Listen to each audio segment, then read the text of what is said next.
Merhabalar, kanalıma hoş geldiniz. Bugün yine çok güzel bir çantayla karşınızdayım. Şöyle her zaman nasip olmuyor. Bu sefer iki rengiyle karşımızda. İki duruşunu da görüyorsunuz. Ben açıkçası bu şekilde bu üçgen formuyla kullanmayı çok seviyorum. Uzun zaman önce örmüştüm. Araya aksilikler girdi.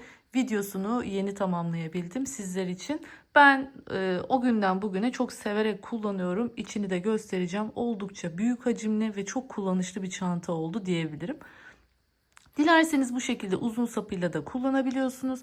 Dilerseniz de bu üçgen formda çantanızı kullanabiliyorsunuz. Ölçü olarak çantamızın eni 49, boyu 39 santim diyebiliriz. Hemen şöyle iç detaylarını, dış detaylarını göstermek istiyorum. Bakın şöyle bir tabanımız var. Gerçekten çok güzel bir taban. Eniyle boyuyla çok ideal ve tam kalıptır. Hiçbir şekilde kasma ya da gereğinden fazla bir genişleme söz konusu değildir çantamızda. Hemen şöyle bakalım. Kullanılan deriler orijinal deridir. Tüm malzemeleri açıklamalar kısmına aldığım yerin linkini bırakacağım. Oradan kendileriyle iletişime geçebilirsiniz. Orijinal deridir dediğim gibi. Deri yapısı olarak ikisi birbirinden oldukça farklı deriler. Bu crazy deri dediğimiz deri çeşidinden. Şöyle hemen içini astarını göstermek istiyorum. Bakın. Bir tarafta tek, bir tarafta çiftli olmak üzere iki tarafa da astar çalışmasını yaptım. Oldukça düzgün bir şekilde kalıp gibi bir astarı oldu. Şimdi çantamızın üçgen formunu sağlayan yapısı, bakın şöyle bir yan tarafta deri böcelerimiz var. Bu böceğin ucunda bir miktar zincirimiz var.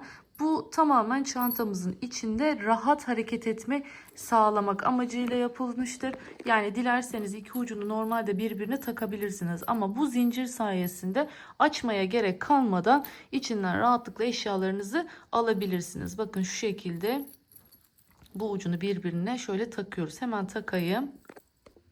Evet, bakın bu şekilde sapların her şeyini içine attım şu anda.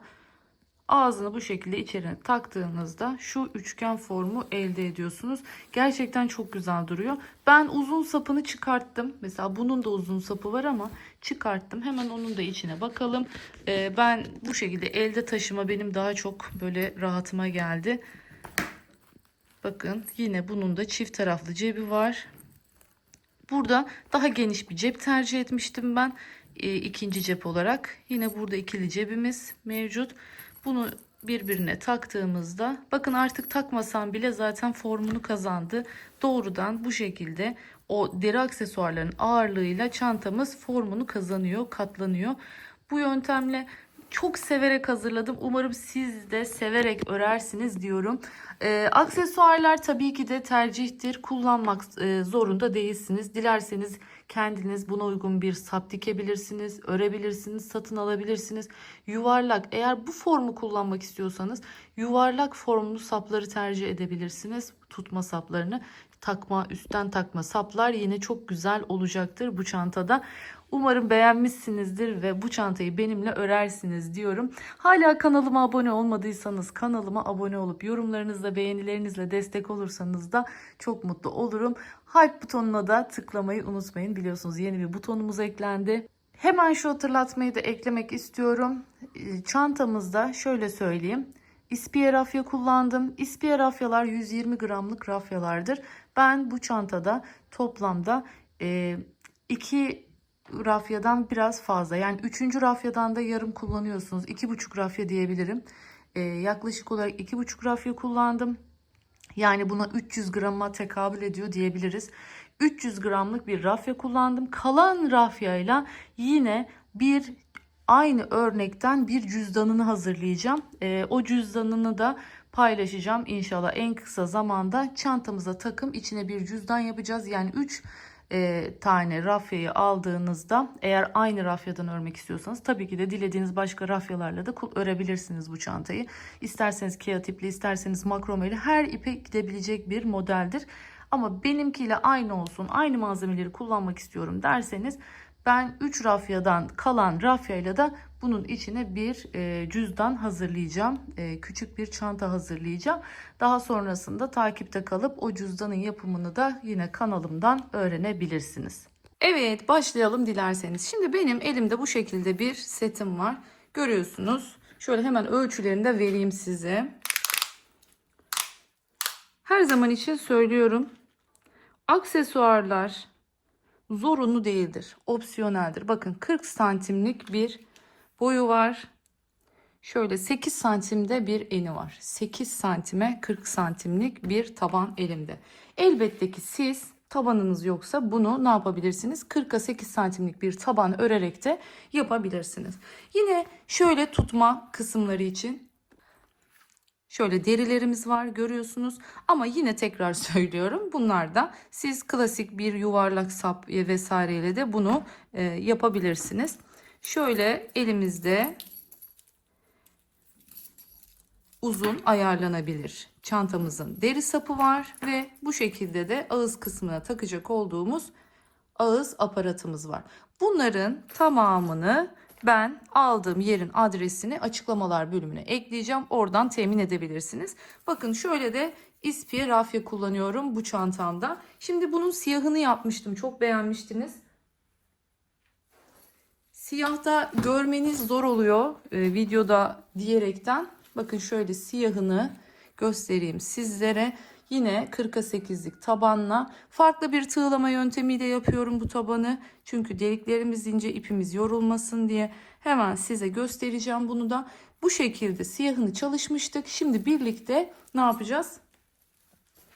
Hasır rengini çalışacağız. Gerçekten çok güzel, harika bir örnek, çok da zevkli bir örnek. Hemen örüp bitirebileceğiniz gerçekten bir çanta. Akıp gidiyor.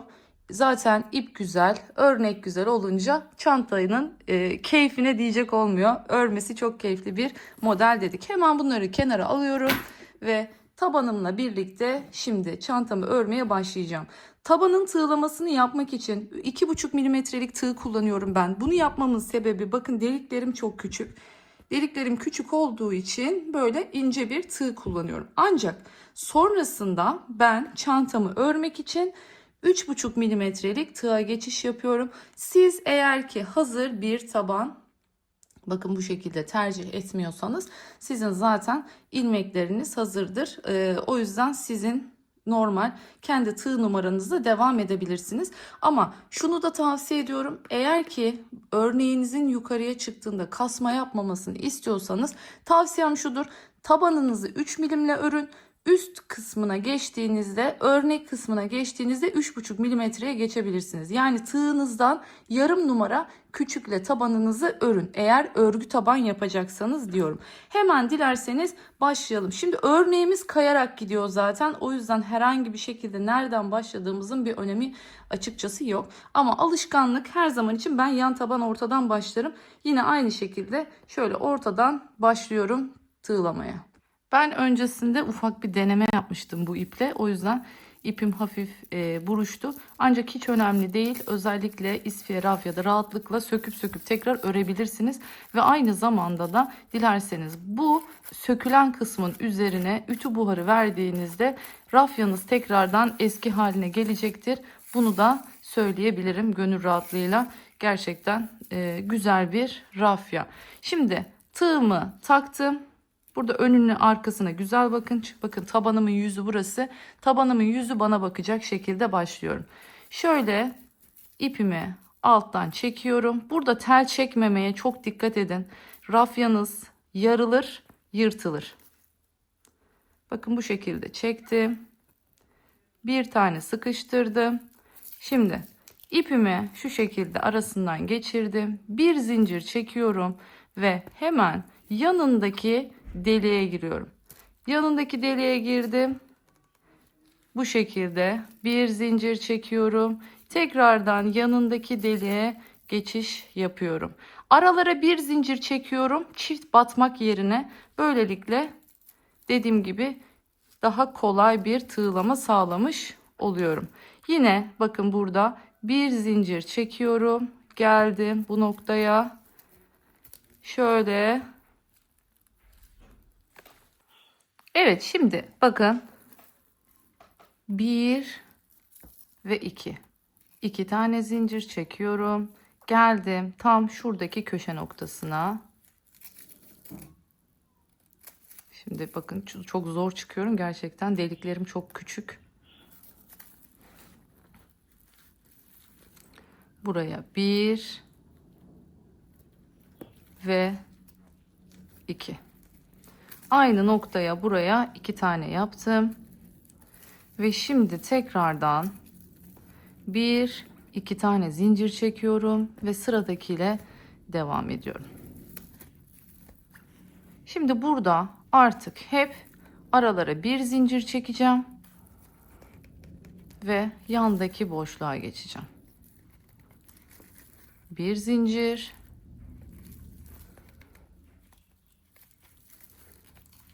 yandaki boşluk. Bir zincir, yandaki boşluk. Yani her yere 2 kere batmakla uğraşmıyorum bu sayede.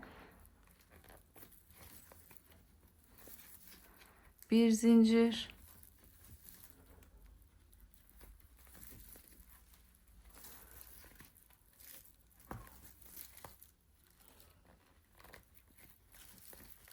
şimdi şu köşeye kadar geleyim. Köşeyi bir tekrardan göstereyim. Ondan sonra devam edelim. Evet, bakın köşeye geldim. Şu en son yaptıktan sonra 2 zincir çekiyorum ve tam köşe noktasına geldiğimde buraya 1 2 kere batıyorum. Sonrasında 1 2 zincir çekiyorum ve tekrardan bu noktaya gelip şu şekilde bir ilerlemeye devam ediyorum.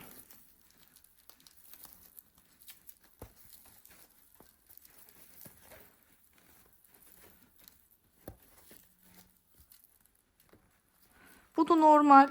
Diğer tabanlarda da kullanabilirsiniz.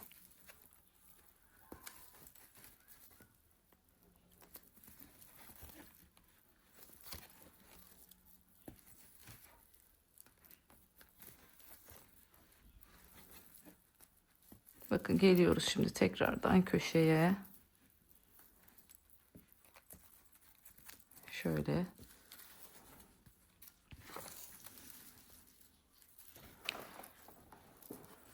Şimdi 1 2 tane.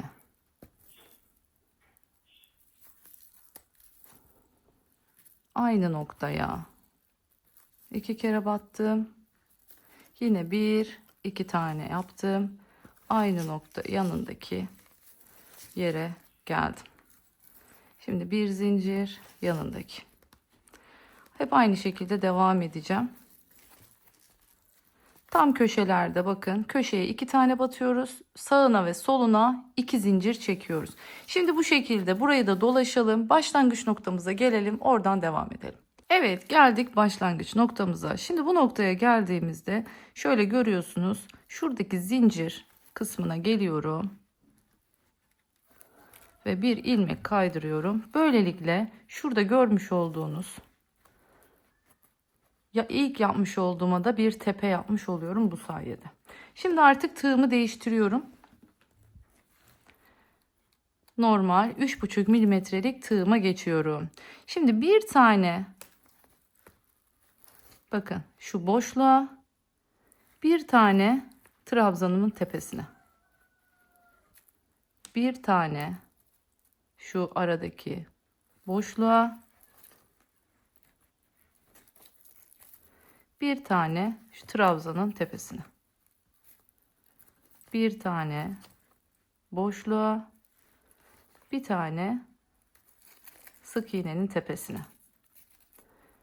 Şimdi burada 2 tane boşluğumuz var. 2 zincir boşluğu olduğu için buraya 2 tane yapıyorum.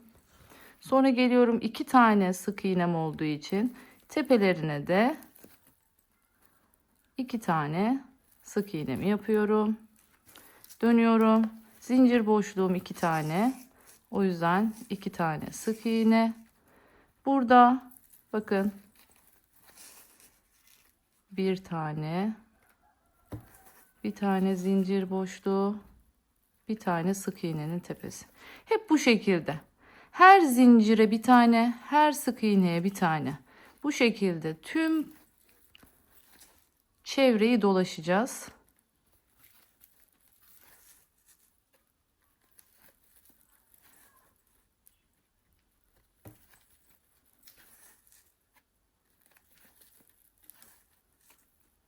Görüyorsunuz, bir boşluğa bir tane sık iğnenin tepesine. Bir boşluğa bir tane sık iğnenin tepesine.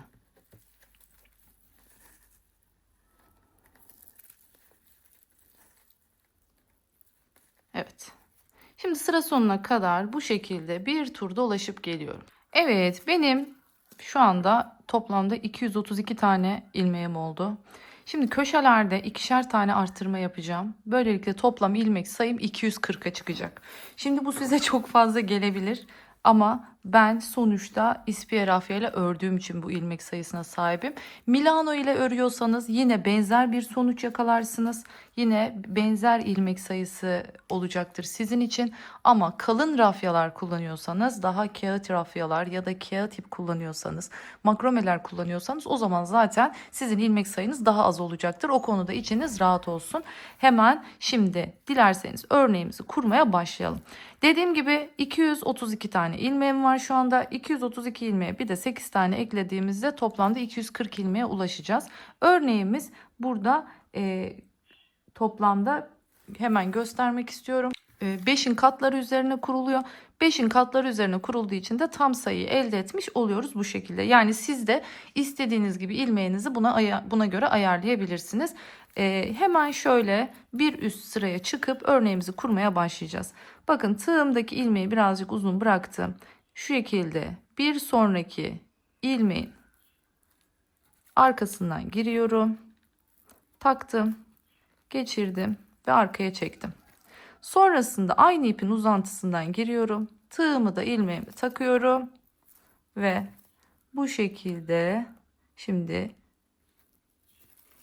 yukarı çıkmaya başlıyorum. 1, 2, 3 ve 4 tane zincir çektim. Şimdi tığımı doluyorum. Tam 2 kere. Aynı yere tekrardan giriyorum. Başlıyorum. 2, 2 ve çıkarttım. Bu şekilde küçük bir fıstık oluşturdum. Şimdi tekrar 1, 2, 3 zincir çekiyorum. Yine 2 kere tığımı doluyorum. Bakın tam şuradaki, bakın fıstığın tam tepesi bu şekilde. Buradan giriyorum ve yine 2, 2 çıkarıyorum. Ama tığımda 2 ilmek var. Şimdi tekrar 2 kere dolayıp en başa, ilk battığım yere tekrardan gelip batıyorum. 2, 2. Tığımı 2 kere doluyorum. Aynı yere tekrar batıyorum. 2, 2. Evet, şimdi tığımın üstünde bakın görüyorsunuz 4 tane var. Şöyle bir yapı oluştu. Görüyorsunuz bir üçgen gibi. Bitmedi. 2 tane daha tığıma doluyorum ve başlıyorum saymaya. 1, 2, 3, 4. 4 taneyi atlıyorum. 5.'ye giriyorum. 5. 2, 2. Tığımı 2 kere doluyorum. Aynı yere tekrardan giriyorum. 2, 2. Şimdi tığımda 2, 4, 6 tane ilmeğim var. Hepsini tek seferde topluyorum ve sıkıştırıyorum. Bakın bu şekilde bir görüntü elde etmeniz gerekiyor en başta. Şimdi şu sıkıştırdıktan sonra 2, 3 tane daha zincir çekiyorum. Tığımı 2 kere doluyorum ve buradaki o oluşturduğum küçük yuvaya 2, 2. Tığımı 2 kere doladım. En son batılan bakın dip noktaya tekrar geliyorum. 2, 2. Tığımı 2 kere doluyorum. Aynı yere tekrar geliyorum. 2 ve 2. Böylelikle 4 tane oldu. Tığımı 2 kere doluyorum. Şimdi burada köşeye geldiğimde ne demiştik? Burada arttırma yapacağız. Bunu nasıl yapıyorum? 1, 2, 3, 4 tane atlamam gerekirken 3 tane atlıyorum burada. Ve böylelikle tam köşede arttırma yapmış oluyorum. 2, 2. Tığımı 2 kere doladım. Aynı yere tekrar girdim. 2, 2. Bakın tığımda 6 tane var. Hepsini bir topladım ve sıkıştırdım. Şöyle görebilirsiniz. Şimdi tekrar 1, 2, 3. 2 kere doladım. Evet, tam bu merkez noktaya tekrar 2, 2. 2 kere doladım. En son bakın tabandaki battığım yere tekrardan batıyorum. 2, 2. 2 kere doladım.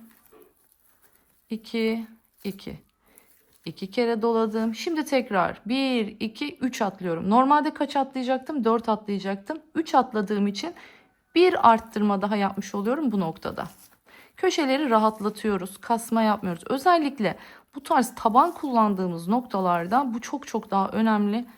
Tabandan içeriye göçmüş bir örgü görmek istemeyiz. Bakın altısını birden topluyorum ve sıkıştırıyorum. Görüyorsunuz, harika bir şekilde ilerliyoruz. 1, 2, 3. 2 kere doladım, geldim. 2, 2. 2 kere doladım. En son batılan yere tekrardan giriyorum. 2, 2. 2 kere doladım. Aynı yere tekrar. Her battığım yere 2 kere batmam lazım. Hep ikili ikili olacak. Şimdi 1, 2, 3, 4 tane atladım. Bakın 5.'ye geliyorum. 2, 2. Aynı yere tekrar. 2, 2. Şimdi altısını bir topluyorum. Şimdi bunu sıkıştırdım. Görüyorsunuz.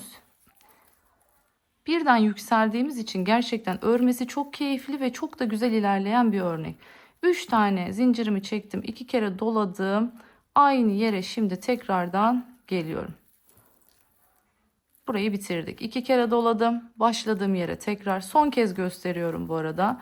2, 2. 2 kere doladım. Geldim. 2, 2. Şimdi 2 kere doladım. 1, 2, 3, 4 atladım. 5.'ye girdim. 2, 2. 2 kere doladım. Aynı yere tekrar girdim. 2, 2 dedim ve hepsini bir topladım, sıkıştırdım.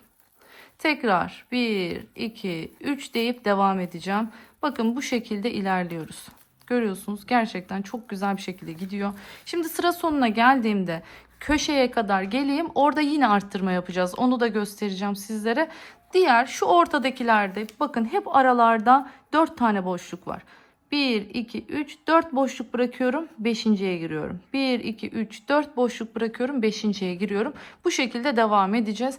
Şimdi köşeye kadar geleyim, devam edelim. Evet, şimdi geldik köşeye. Şöyle görüyorsunuz. Dörtlü aşamasına getirdim. Tığımı doladım. 1, 2, 3 boşluk bırakıyorum. Dördüncüsüne giriyorum.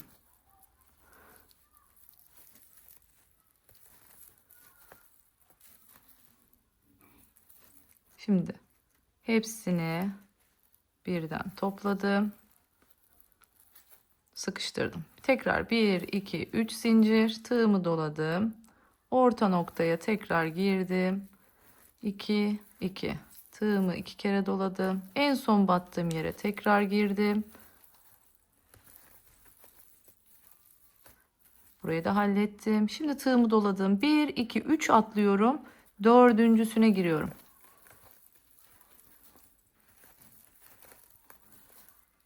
Evet, şimdi altısını birden topladım ve sıkıştırdım. Yine 1, 2, 3. 2 kere doladım. Orta noktaya girdim ve devam ediyorum. Bu şekilde şimdi köşelerde anladık mantığı diye düşünüyorum. Köşelerde 3 boşluk, diğer her yerde 4 boşluk bırakarak ilerleyeceğiz. Bakın 1, 2, 3, 4 tane bıraktım. 5.'ye girdim.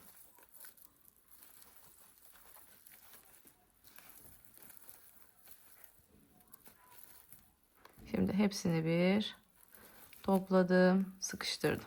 1, 2, 3.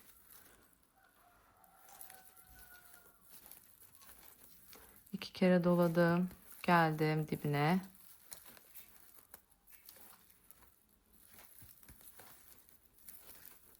Görüyorsunuz, gerçekten çok zevkli ilerliyor. 1, 2, 3, 4 atladım. Bakın geldim 5.'ye.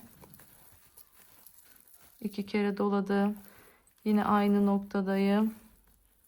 Bu arada şunu söylemeden geçmemeliyim.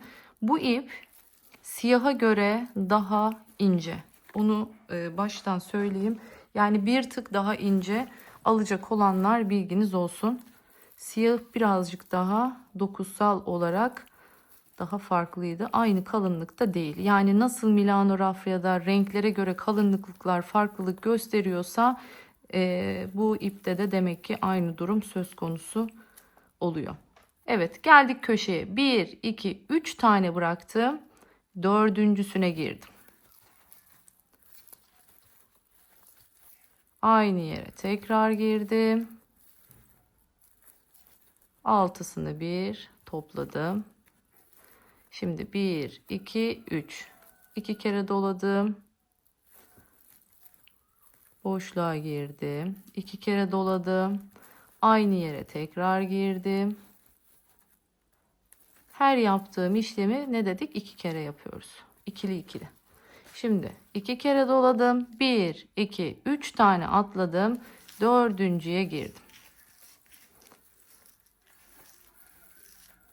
Köşelerde yaptığımız bu ikişer arttırma dediğim gibi tabandan çıkışta çok rahat bir köşe formu bize sağlamış oluyor.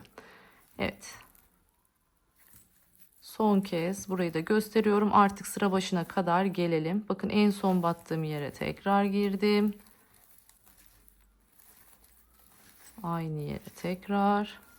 2 kere doladım. Şimdi 1, 2, 3, 4 saydım. Bakın 5.'ye giriyoruz.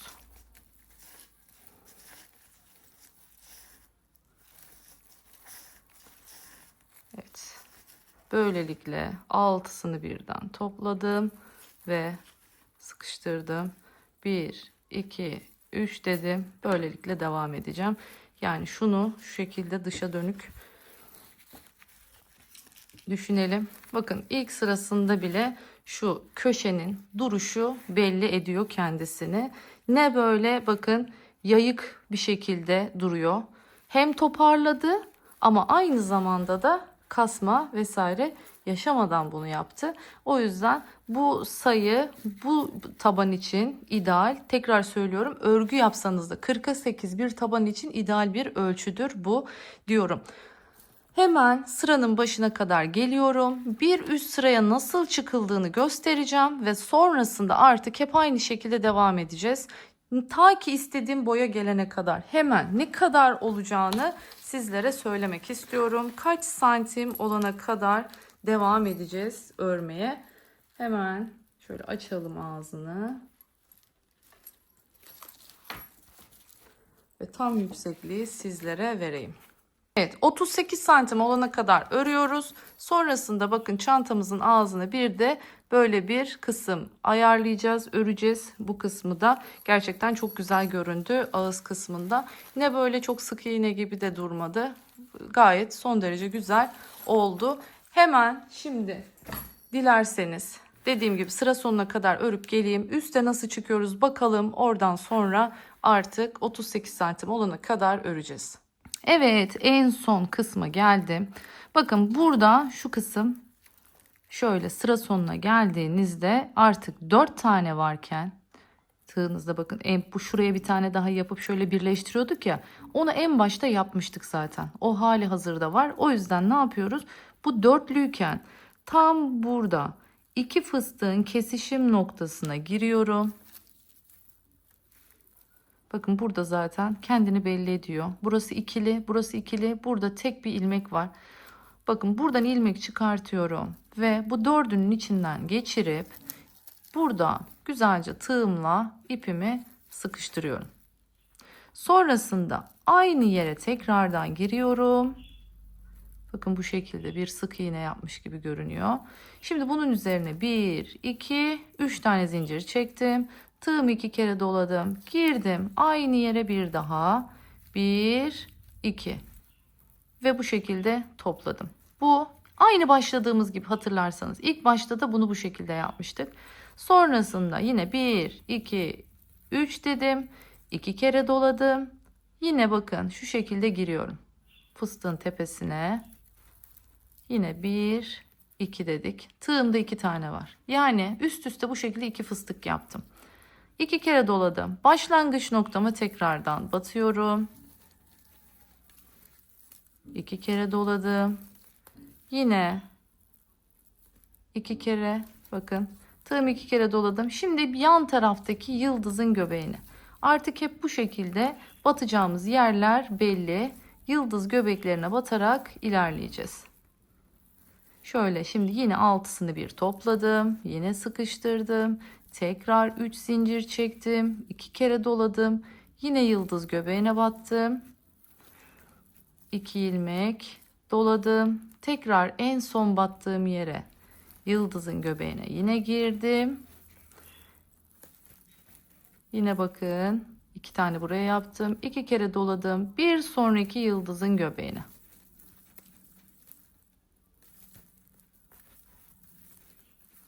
Ve sonrasında hepsini bir topladım. Zincirle sıkıştırdım. Evet, görüyorsunuz. Tekrar etmeye başladık yeniden. Şimdi bu şekilde dönüp dolaşacağız, geleceğiz ve burayı yaptığımızda yine biraz önceki gibi tığımda 4 ilmek varken bu sefer yine nereyle birleşeceğim? Bakın şurada görüyorsunuz. Şurayla tekrar birleşeceğim. Yani bu yıldız sürekli bir ek yeri kayarak ilerleyecek, gidecek. Onu sizlere söyleyeyim. Şöyle 5'in katı demiştim hatırlarsanız. Aynı noktaya tekrar battığımız için burada 5'in katı eksi 1 olmuş oluyor. O yüzden her yerde şu köşelerde bakın 3 boşluk 3 boşluk. Devam ediyorum. 3 boşluk 3 boşluk. 3 boşluk 3 boşluk. Ancak bu köşeye geldiğimizde o bir ilmek fazlalığı aldırmak için 3 boşluk 4 boşluk olarak yaptım. Yani bu köşede sadece bir tane arttırmış oldum. Onu da şimdiden söyleyeyim. Bakın görüyorsunuz çok güzel bir şekilde ilerliyor. Ne zamana kadar? Tekrar söylüyorum. 38 santim olana kadar öreceğiz, geleceğiz ve sonrasında çantamızın asıl detaylarıyla devam edeceğiz. Evet, şimdi yukarıya çıkarken zincir çekerek çıkmıştım hatırlarsanız. Ancak şimdi bu şekilde çıktığımızda siyah renkte herhangi bir şekilde belli olmamıştı. Ama rengimiz hasır olduğu için o zincir görüntüsü benim dikkatimi çekti. Hoşlanmadım ve o yüzden farklı bir yöntemle çıkmaya karar verdim. Şimdi sizlere o yöntemi anlatacağım. Bakın tam burada birleştirdiğimiz noktada hatırlarsanız yukarıya zincirle çıkıyordum. Şimdi bakın zincirle çıkmayacağım. İlk şu tam o orta noktaya girdiğimde bir sık iğnemi yapacağım. Ve sonrasında yukarıya bakın böyle zincirle çıkıyorduk. Artık böyle çıkmıyorum. Ne yapıyorum? Uzatıyorum, döndürüyorum.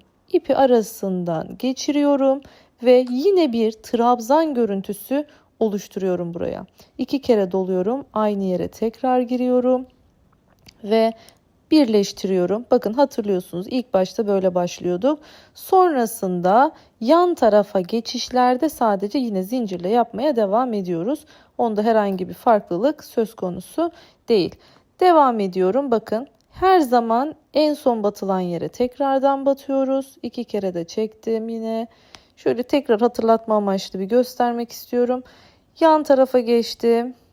Yan yıldızın göbeğine de yine 2 kere de çektim. Evet, tığımda görüyorsunuz yine 6 tane vardı. Hepsini bir topladım ve bu şekilde üst tarafa çıktığımızda böylelikle o zincir görüntüsü oluşmamış oluyor. İz daha az belli oluyor ek yerinde. Evet, şimdi geldik artık bitirdik çantamızı, ağız kısmındayız. Bakın ek yerimiz kaya kaya kaya buraya görüyorsunuz çantamızın ortasına doğru ilerledi. Şimdi artık buradan sonra geliyoruz. Bakın geçirdim oradan. Hepsinin içinden çekiyorum ve sonrasında kilitliyorum. Kilitledim ve burada artık ipimizi kesiyoruz. Şimdi burada ipimizi kesmemizin sebebi çünkü ortadan başlamak istemiyorum. Yeniden ipimi yana alacağım ve yandan tekrardan yeniden başlayacağım. Evet, şimdi şöyle keselim.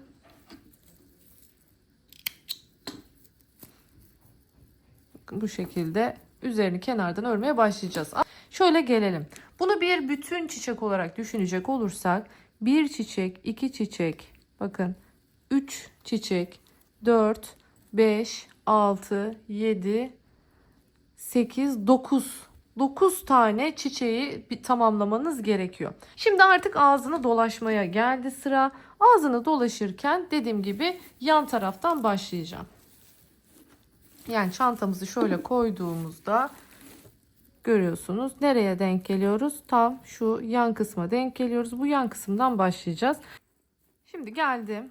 Bakın şöyle koydum. Güzelce yan ortaya ulaştım. Şu yandaki, bakın şuradan başlıyorum şimdi. İpimi alttan geçirdim. Şu şekilde sıkıştırdım. Bir tane şöyle dolandırıyorum. İyice sıkışsın orası diye. Ve sonrasında devam ediyorum. Şimdi normalde buraya 3 tane yapmamız gerekiyordu. 2 tanesini yaptım. Üçüncüyü gelince yapacağım. Bir tane de bakın şuradaki, şöyle göstereyim. Bakın yerimiz var. Tam bu orta göbeğe batmıyorum. Onun yerine buraya batıyorum. Sonra geliyorum yan tarafa. İpimi de bakın içeriden yürütmüş oluyorum bu sayede. 1,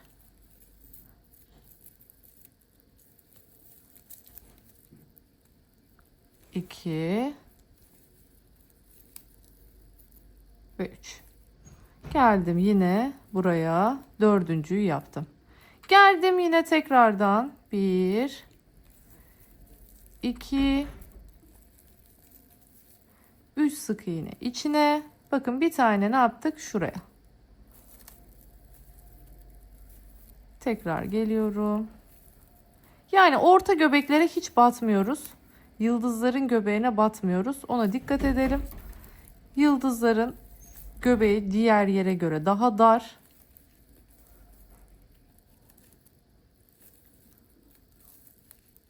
Bakın şu şekilde. Şimdi sıra sonuna kadar dolanıp gelelim. 3 taneyi battım bakın. Dördüncüyü tam bu noktaya giriyorum. Şimdi dolanalım, gelelim. Ondan sonra üst sıraya nasıl geçiyoruz onu göstereceğim. Evet, şimdi geldik yine sıranın sonuna. Hatırlarsanız buraya önce 2 tane yapmıştık. Şimdi üçüncüsünü de geliyorum, yapıyorum ve sonrasında şimdi üst sıraya çıkış yöntemimizi kullanacağız. İpimi biraz uzatıyorum. Bakın ilk gerçek sık iğnem burada. Bunun arkasından giriyorum şöyle. İpi tığıma takıyorum. Şu ipi arkaya alalım şöyle. Şu ipi tığıma takıyorum ve arkaya çekiyorum. Sonrasında şu ipin uzantısından tığımı tekrar takıyorum ve arkadaki ilmeğe geçiriyorum. Sonra sıkıştırıyoruz güzelce ve bu şekilde yukarıya yine bir ilmek çıkartmış oluyorum. Şimdi aynı şekilde bu sırayı da her sık iğnenin üzerine bir sık iğne olacak şekilde devam edeceğiz.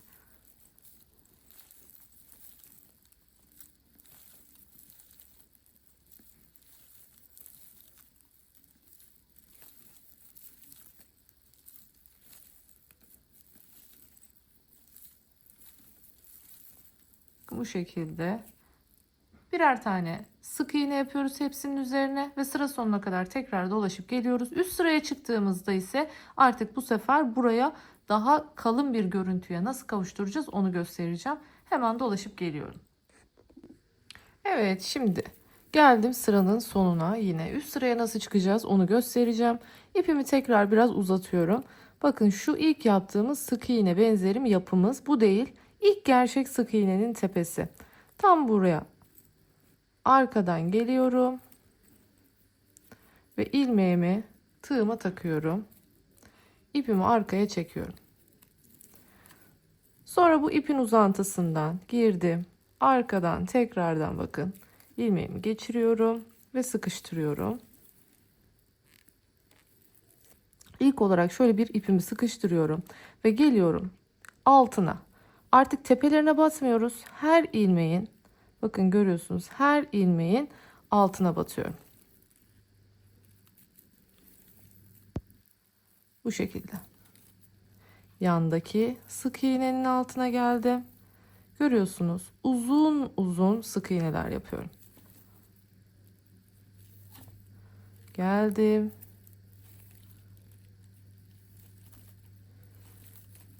Hep bir yanındaki. Amacımız burada böyle daha tok bir ara, yani büyük büyük sık iğneler elde etmek. Alttaki küçük olacak. Aradaki bu şekilde büyük olacak. Üstündeki tekrar küçük olacak. Yani bu şekilde bir ağız hattı oluşturacağız. Şimdi şöyle bir çantamı çevireyim.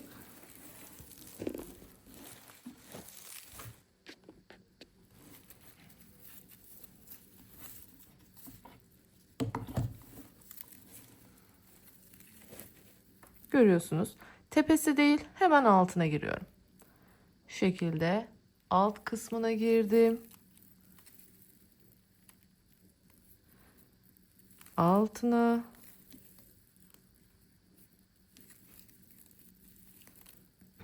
Uzatıyorum, dikkat ettiyseniz. Uzun uzun sık iğneler yapıyorum. Nereye kadar? Yine aynı şekilde sıranın sonuna kadar. Evet, bu şekilde sıra sonuna kadar örüp geliyorum. Evet, şimdi geldim sıranın sonuna. Hatırlarsanız şimdi burada ilk başta bir zincir çekip dibine batmıştık. Eğer ki gelip bunun tepesine ilmek kaydırırsam göz arttırmış olurum. O yüzden bunu arada kapatmak adına ne yapıyorum? Şimdi yine her zamanki gibi bu ilkine değil ikincisine geliyorum.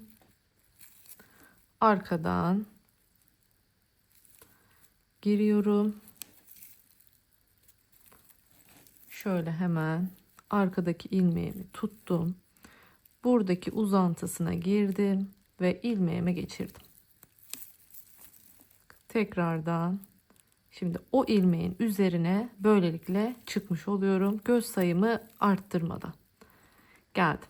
Hemen yanındakinden yeniden başlıyorum sık iğnelerimi yapmaya. Ağız kısmını bu şekilde yapacağız bu çantada. Yani bir sıra küçük sık iğne, bir sıra büyük sık iğne olmuş oldu. Yine üstüne bir sıra küçük sık iğne ile bitireceğiz. Aslında toplamda 4 sıra yapmış oluyoruz ama bir tanesini üstüne değil altına battığımız için bu şekilde bir görüntü elde etmiş oluyoruz.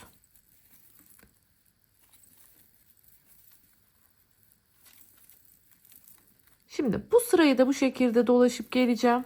Çok sevdiğimiz klasik bir örnek, çok modern bir çantayla buluşacak. Evet, şimdi artık geldik sıranın sonuna. Son sık iğnemi de burada yapmış bulunuyorum ve şimdi artık ipimi burada kesiyorum. Kestikten sonra ne yapıyorum? Buradaki ilk sık iğnenin tepesinden giriyorum. Bunu iğneyle de yapabilirsiniz. Çektim ipimi. Sonrasında yine buradaki son sık iğnenin, bakın şu arkasındaki ilmeğiyle beraber, iki ilmeğiyle beraber buradan giriyorum, ortasından çıkıyorum ve bu ipimi buraya arkaya çekiyorum. Evet. Gördüğünüz gibi normal bir bitiriş sağlamış olduk. Bu ipimizi artık sık iğnelerimizin arasında gizleyebiliriz. Evet, bu şekilde çantamızın ağız kısmını finalde bitirmiş olduk. Şimdi şöyle söyleyeyim. Bakın saplarımız var. Bu şekilde saplarımızın montajını yapacağız. Bunu nasıl dikiyorsam aynı yöntemle bunları dikeceğim. O yüzden ben bütün aparatları dikip geleceğim. Astarını da dikeceğim. Bu görmüş olduğunuz çıt çıtları birlikte dikeceğiz. Gizli dikiş tekniğiyle nasıl bunları diktiğimi o zaman zaten görmüş olacaksınız. Siz de aynı yöntemle bunların hepsini dikeceksiniz.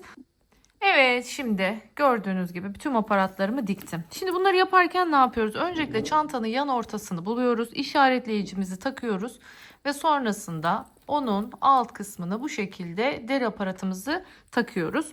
Sonra yine aynı şekilde buraya da bunu dikiyoruz. Bu karşılıklı iki kenarı tutturup çantamızın tam orta noktasını buluyoruz. Ve orta noktasına denk gelecek şekilde bu iki sapımızı da yine dikiyoruz. Bakın görüyorsunuz.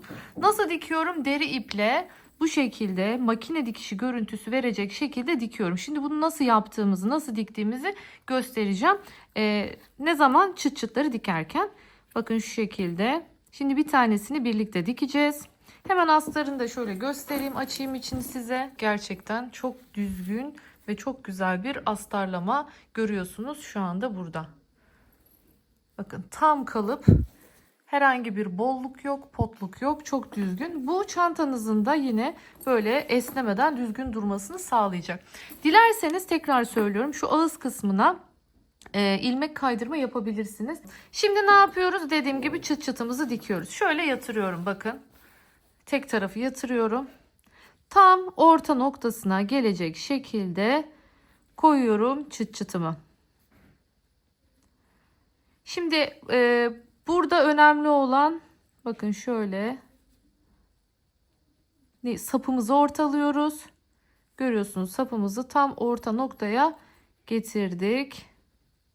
Şimdi burada bunu dikeceğiz. Dikerken ne kullanıyorum? Bakın bu şekilde deri iplerim var. Deri ipten faydalanıyorum. Yine aynı şekilde şöyle küt uçlu bir iğnem var. Biliyorsunuz deri dikenler, deri dikmeyi bilenler ya da görenler bilirler. Çift iğne tekniğiyle dikilir deriler birbirlerine. Ancak ben şu anda tek iğne ile nasıl aynı makine dikişini yapabileceksiniz sizlere onu göstereceğim. Ortaladık, yerini belirledik. Görüyorsunuz. Şimdi ne yapıyorum? Hemen bakın bu delikten giriyorum. Çıktım arkadan.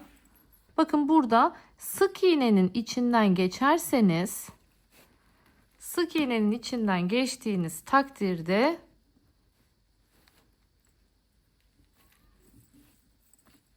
bakın şöyle hiçbir şekilde gözükmeyecektir.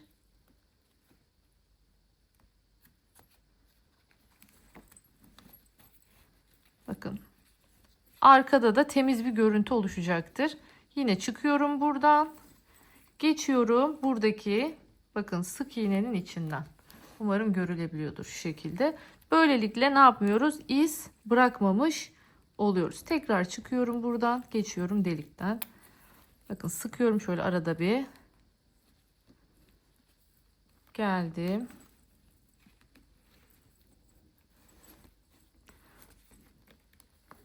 Bu aşamayı kesmeden güzelce göstereceğim. Tüm deri parçaları aynı şekilde dikeceksiniz.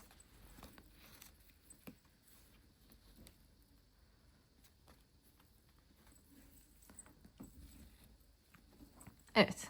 Şimdi burada şu bir tercihtir. Şu yanları da dilerseniz içine aldırtabilirsiniz. Dilerseniz aldırmazsınız. Oldukça enli bir deri olduğu için ben şimdi ihtiyaç duymuyorum. Şimdi ne yapıyoruz? Geri dönüyoruz. Bakın aynı şekilde sık iğnemizin şöyle göstereyim. İçinden geçiyorum. Ama bu tarafa doğru geliyorum. Şimdi o boş bıraktığımız yerleri dikeceğiz. Bakın geçtim şöyle.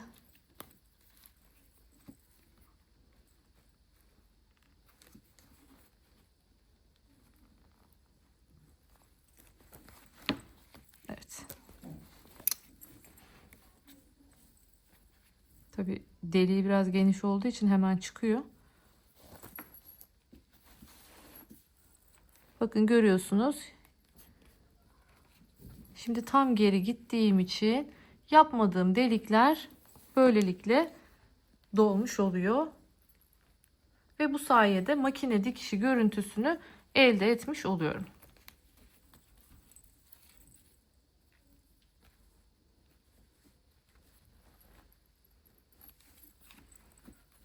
Normalde bu deri mumlu ipler yakılarak direkt bitiriliyor.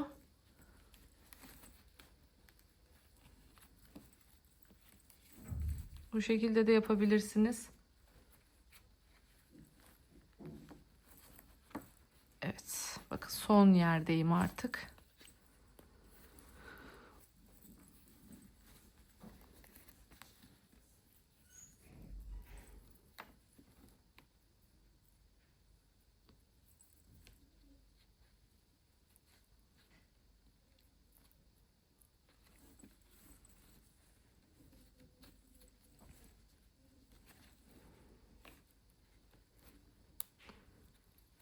Şimdi burada birazcık.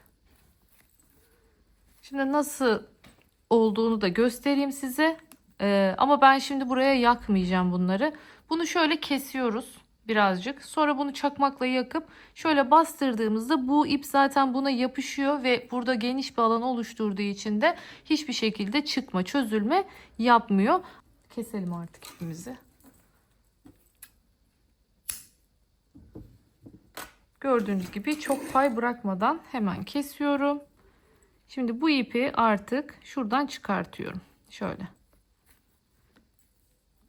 Şimdi bu ipi de yine aynı şekilde buradan arkaya çekeceğim.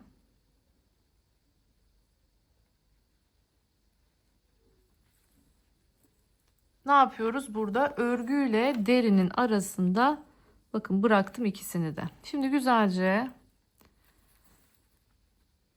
birbirine bağlıyorum. Şimdi arkada yakacağım, arkada kapatacağım. Hemen şöyle iki ucu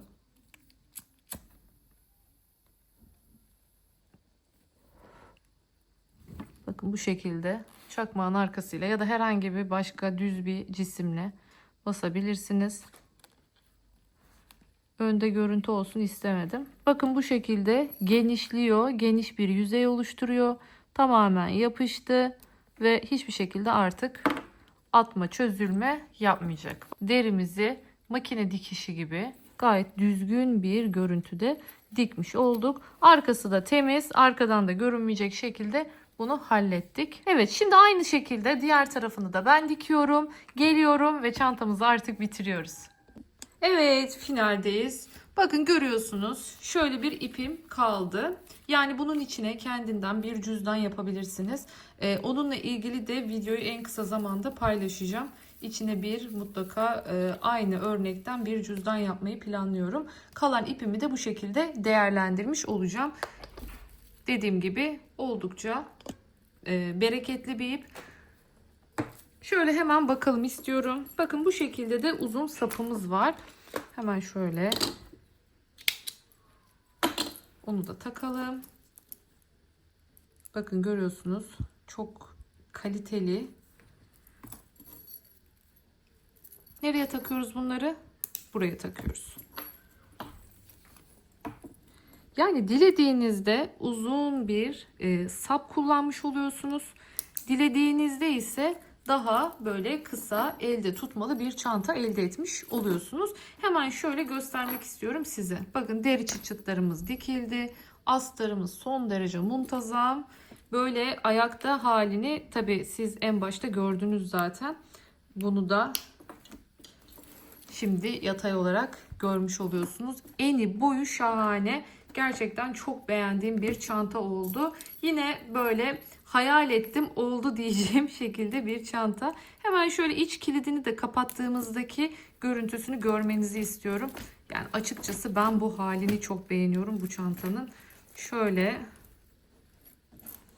bakın saplarını şöyle içine atalım. Gerçekten her hali ayrı güzel. Bakar mısınız? Ben bu halini çok sevdim. Yani bu sapa şu üçgen formu çok yakıştırdım ben. Çok severek kullanıyorum siyahını. Yine dilerseniz onu da alalım yanına kardeşini. Şöyle bakın. O kadar güzel ki, o kadar klas bir çanta ki yumuşacık derileriyle, harika ipiyle çok severek kullanıyorum. Şöyle göstereyim içinin astarını da uzun zamandır kullandığım bir çanta. Yine çıt çıtları bakın derileri. Bunun malzemesini kendi ipiyle dikmiştim. Görüyorsunuz o da fikir olsun size. Bundakileri ise deri iple diktim. Bakın oldukça güzel, kullanışlı, gerçekten çok şık bir çanta. İkisine de bayıldım. İkisini de çok sevdim. Umarım siz de çok beğenmişsinizdir diyorum.